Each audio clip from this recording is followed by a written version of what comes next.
Following the election results of several major EU countries, the momentum of populism has been slowed in continental Europe. What new paths will emerge for the EU to consolidate its economic and political position in the global dynamic?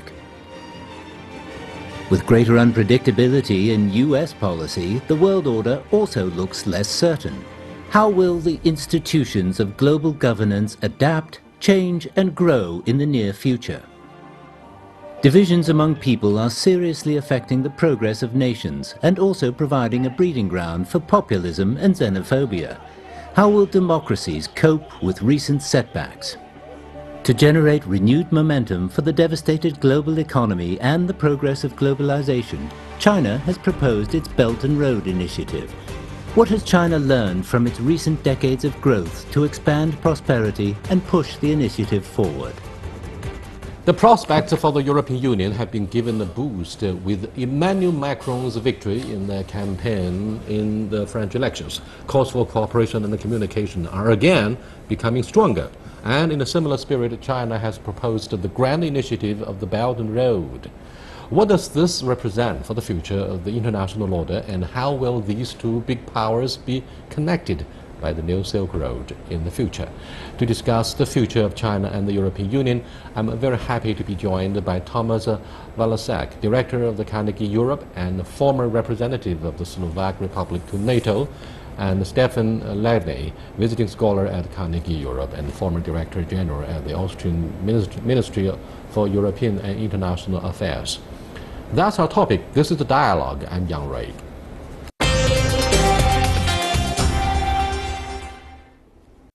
Welcome to Dialogue, sir. Thank you. Thank you. The United States has been the leader of the free world for decades, but with the campaign success of Donald Trump, it seems China and the European Union have both the political will and the potential to modify the existing world order.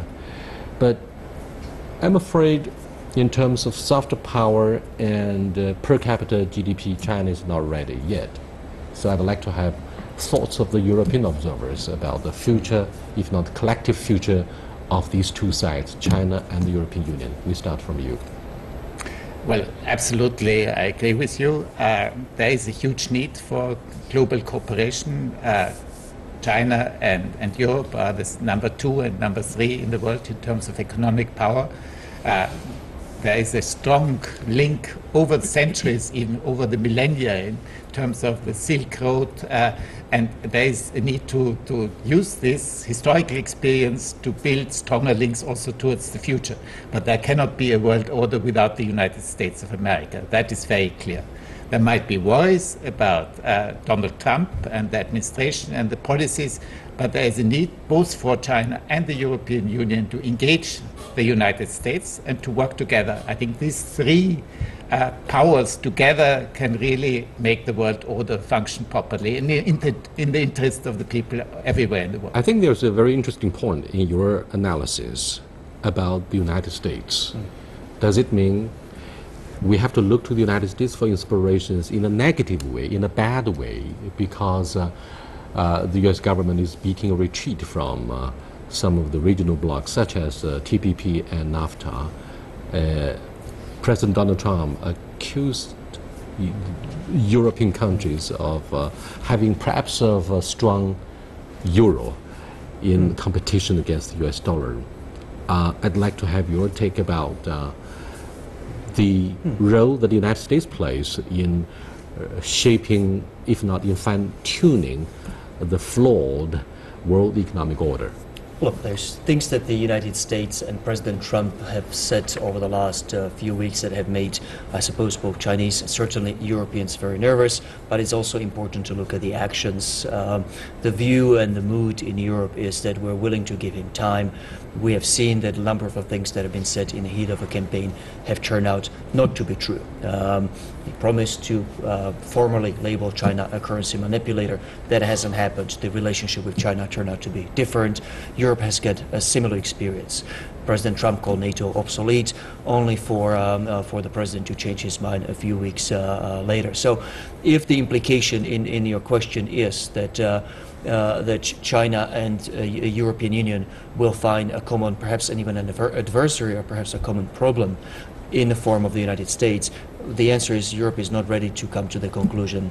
There's still very much an interest and a need and a feeling that there's a need to work with the United States. It's going to be more difficult and less predictable relationship with President Trump in power than the ones we had before.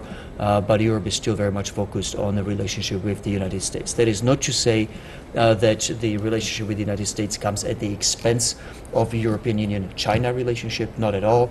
The view very much in Europe is that both are important, but the reality is that the US-European relationship simply runs much deeper. There's a direct military alliance and a commitment to come to each other's defense, which is simply not present in a depth and quality of the European-Chinese relationship. So it will be a different relationship, but I can imagine that on discrete issues, on specific issues such as climate change, the relationship between Europe and China will be deeper than the relationship the United States has with Europe, for the simple reason that, frankly, the commonalities in the European and Chinese position are strong, and sadly the United States seems to be going in a very different direction on the issue of climate change. Populism is gaining momentum on the platform of trade protectionism and a war, if not fights, if not battles against globalization in continental Europe. Now that has culminated in the Brexit. Although majority of the electorate in individual countries such as the Netherlands, Italy and France have said no to ultra-right movement, like the defeat of Le Pen and the success of Macron. However, step by step, with the rapid growth rate of Muslims in European countries, particularly in the old part of Europe, many are very skeptical as to whether the European Union will continue to survive, whether the ultra-right movement will lead to the end of this regional bloc. If that were to happen to a large degree, that won't happen overnight. Do you think that will be the end of the world? Because we are talking about regional integration in Asia. We have RCEP, for example, to replace TPP during the absence of the US leadership. And President Xi Jinping delivered a policy speech in Davos safeguarding principles of free trade and globalization. And therefore, a weak European Union and disasters and chaos in the United States would mean that the leadership of China would be featured. However, we face the post-order, post-West, post-truth chaos. China is not ready yet. I don't think majority of the Chinese agree that we are ready to assume the leadership. We're not ready yet. So what do you think of the uncertainty of what the future might hold for the whole world?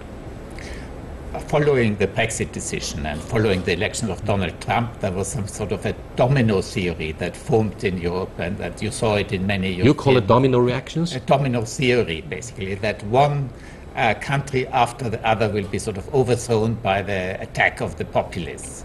And there was many people even wrote serious articles saying 2017 is the year in which the European Union will collapse.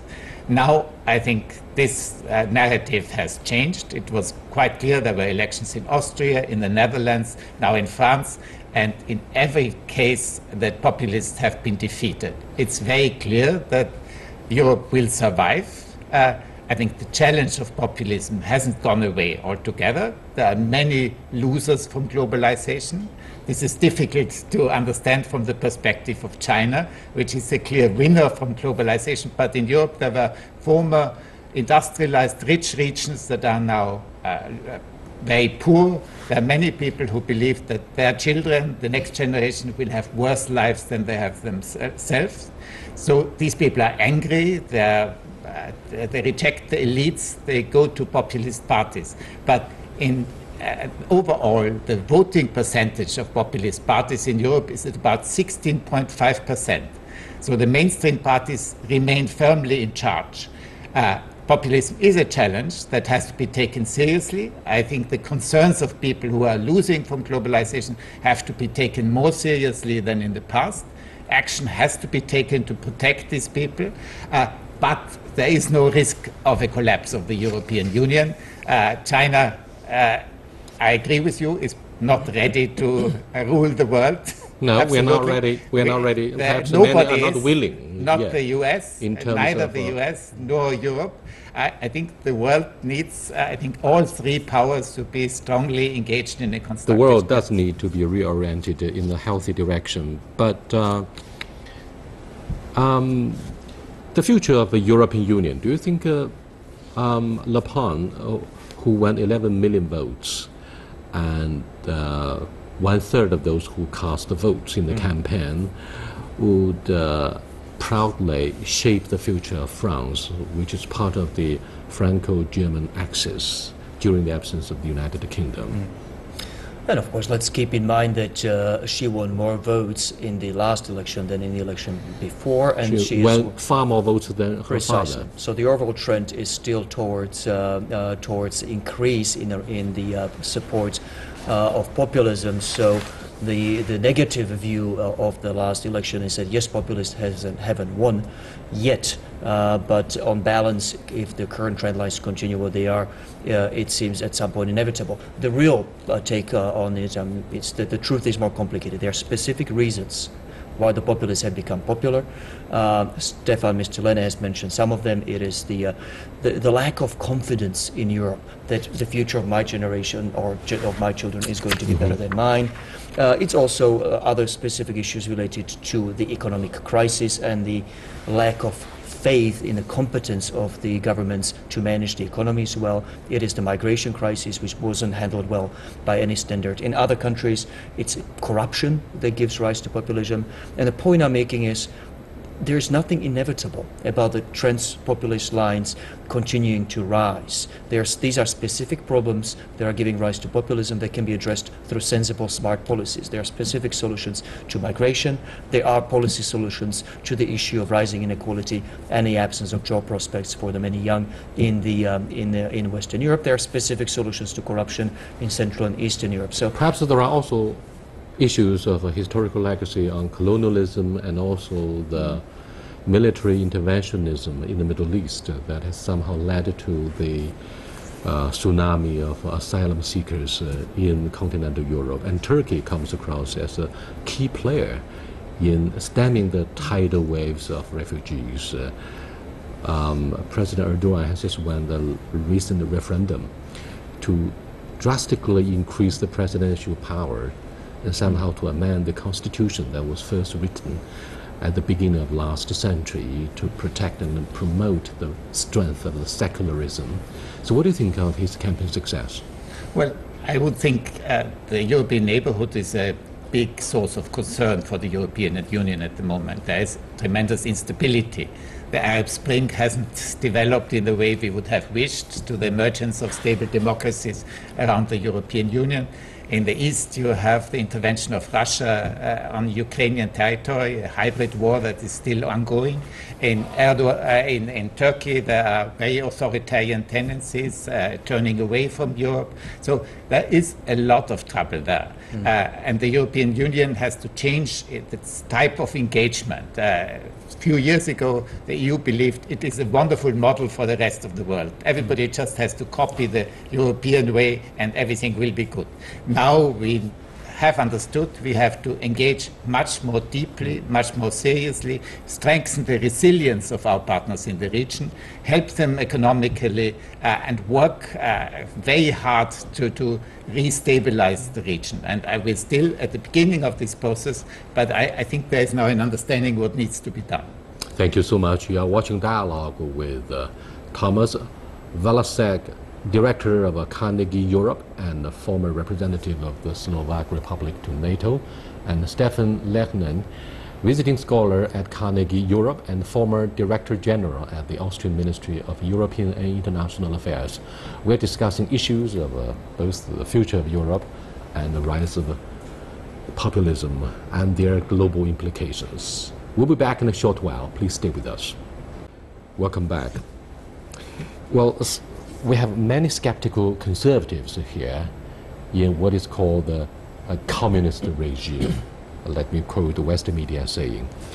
They point out, following the bizarre rise of Donald Trump on the other side of the Atlantic Ocean, and the Brexit, as well as momentum of a far-right movement in continental Europe, these conservatives in China say, look, democracy is running out of steam. It starts to have problems, serious problems. Populism is a very bad form of democracy. You're going to start to pay a heavy price for excessively running democracy, regardless of efficiency, effectiveness of the autocracy, for example, that many in developing countries, such as China, hold so dear, namely the importance of having a central, strong government to ensure efficiency, consistency in generating the economic policies, and that's very important. Instead of having regime change every 4 or 5 years in Europe or the United States, this kind of elections, the use of a ballot box, threaten to create more disasters, problems than solutions.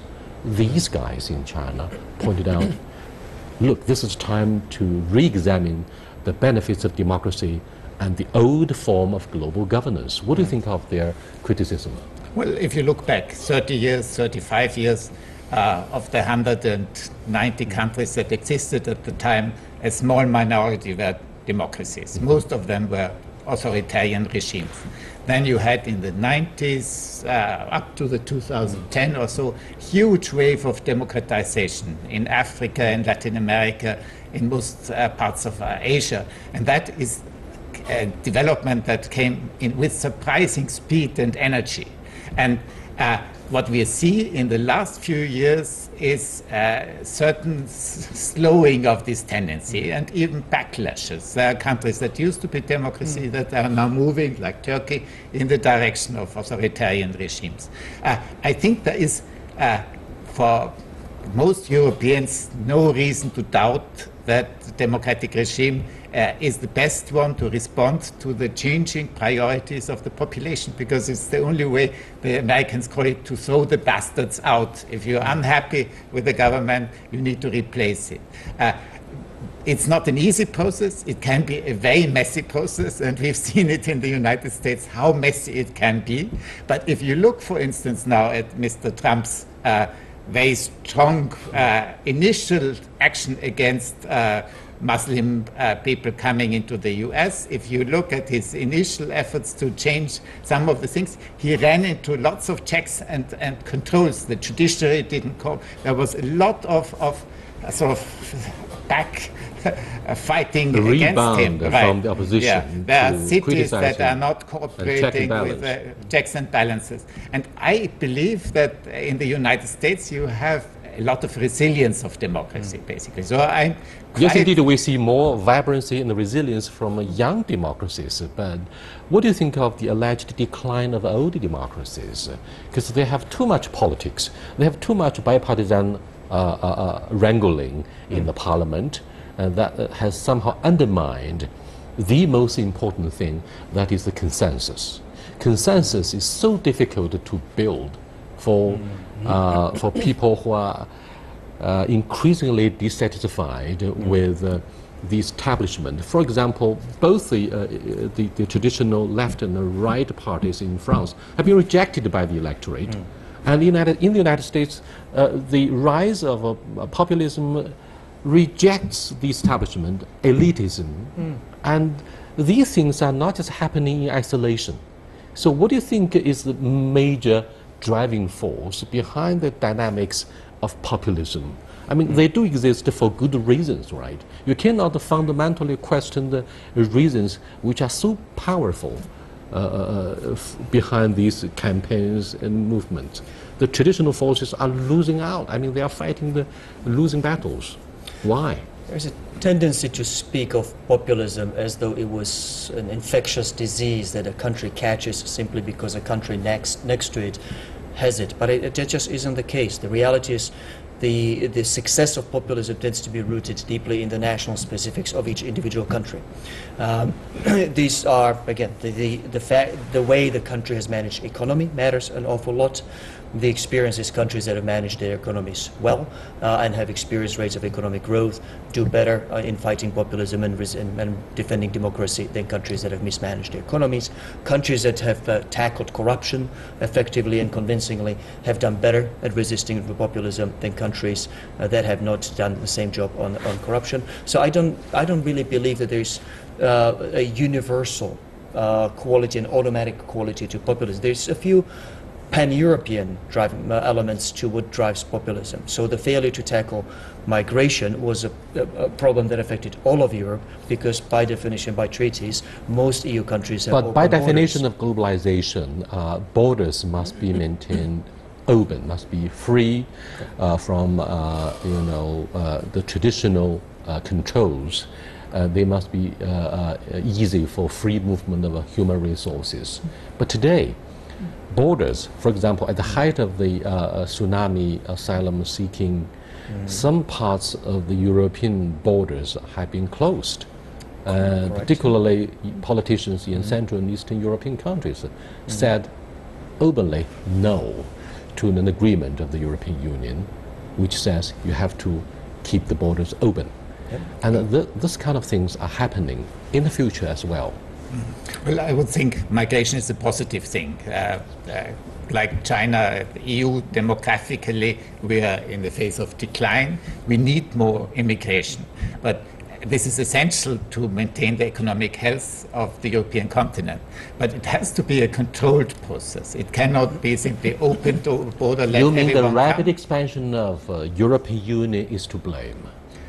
No, absolutely. This has nothing to do with it. I think most of the migration pressure now comes from the south. The African population is doubling until the year 2050. And then you have to reflect upon why you stepped into the volatile region of the Middle East with the military adventures. I mean, are you still seriously reflecting upon what went wrong with military intervention, decapitation, for example, ouster of Saddam Hussein, ouster of Muammar Gaddafi? They are bad guys, but do you have to turn to the use of force?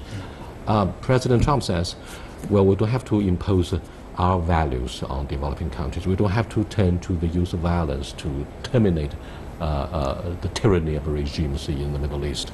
If you ask Europeans, most of them will tell you that many of the interventions of the last 10, 15 years were bad mistakes and not well managed. Well-intentioned, but usually the follow-up on the ground, the building of a stable environment was not Yes, really of course, done we well. never question the wisdom and sophistication of Europeans, their policymakers, for example. We're running out of time. Let's look at China.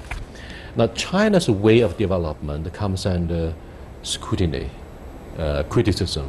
Some start to praise, some say, wait a minute, let's watch out, see whether China is able to navigate its own course independently and effectively. So, what do you think of the way of Chinese development? We are different from you, of course, in terms of the political institutions. We don't have, the freedom of media you have in Europe. However, we have consistency of policy making, right? Now, from your perspectives, very quickly, I'd like to have your comments. Well, I understand you have to be politically correct in giving the response, but just say whatever you like. Well, China is a fantastic success story. Lifting 500 million people out of poverty over the last years, establishing yourself on the international scene as one of the strongest and most successful power is a fantastic achievement. It's, in a way, it's return to normalcy, because China, of course, used to be, until the year 1800, by far the biggest and most powerful country in the world. So, in a way, China, has it in its DNA to be a very important, successful power. My personal view is absolutely that with growing development, with growing success, there will be a need for much more active population participation of the population in shaping the governance of China. How you will do this, in what implements you use, whether it's internet-based, whether it's based on elections, that's obviously up to China. But as a scholar, as an independent scholar, I would expect that with rising prosperity, there will be a growing interest and growing need for the population to participate very actively in the shaping of government and influencing the way the key decisions on the environment, on the economy, on security will be taken. Yes, of course, with the rise of a middle class, Absolutely. we not only have to work out the middle income trap, but broad political participation in better governance would, of course, be prioritized on the agenda of the next generation of the Chinese leadership. What do you think? Sure, Rod. Let me address the economic challenges, which we haven't discussed yet, but I don't think we have anything to say that Chinese experts don't know themselves. The challenges are well known. The manufacturing or the growth model that was based on manufacturing was going to run out of its steam sooner or later. So the question of rebalancing to more of a knowledge-based economy was domestic consumption. Domestic consumption is a huge issue. So is the need to related need to improve healthcare and a lot of bubbles in the infrastructure. property market. Precisely. So, but these are all challenges that are well known to the Chinese experts, and I'm not sure they need advice from European experts. These are challenges that China has handled so far very well. There have been real concerns when the rate of growth slowed down to the single digits about the political sustainability of China. Some of the worst fears haven't come true. Thank you so much for your participation in this meaningful dialogue. Yes, of course, the two sides, Europe and China, need to, or we aspire to learn from each other in terms of how to improve global governance one way or another. That's the end of this dialogue. I'll see you next time. Goodbye.